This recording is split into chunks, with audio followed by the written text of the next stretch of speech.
বিসমিল্লাহির রহমানির রহিম। আসসালামু আলাইকুম। আজকে পাগলা পূর্বপাড়া বৈরাগী বাড়ির খালের পাশে যে রোডটা গিয়েছে সেটা আমরা গাইড ওয়াল দিয়ে বালু ভরাট করব ইনশাআল্লাহ। তো সকাল থেকেই আমার এলাকার গণ্যমান্য ব্যক্তিবর্গগণ, সজীব সহ সবাই এখানে উপস্থিত। প্রথমেই আমি ধন্যবাদ জ্ঞাপন করছি আমাদের মাননীয় চেয়ারম্যান মহোদয় আলহাজ মনির আলম সেন্টু সাহেবকে।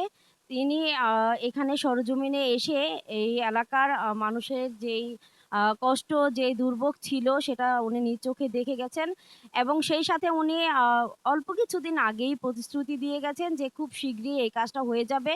ইনশাআল্লাহ আজকে থেকে কাজ শুরু হয়েছে এবং খুব শীঘ্রই এটা সম্পূর্ণ হবে।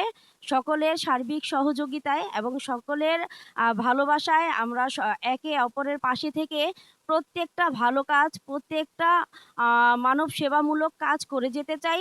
সবাই আমাদের জন্য দোয়া করবেন। আমরা যেন একে অপরের পাশে থেকে এই কাজগুলো যেগুলো নাকি আমরা জনগণের সেবায় করে যাই, সেই কাজগুলো যেন আমরা সুষ্ঠু এবং সম্পূর্ণভাবে করতে পারি। তো সবাই ভালো থাকেন, সুস্থ থাকেন। আবারও সকলের কাছে দোয়া কামনা করছি। সকলের কাছে সকলের ভালোবাসা যেন পৌঁছে যায় এবং সেই সাথে সবার ভালোবাসা আমিও কামনা করছি। ধন্যবাদ সবাইকে।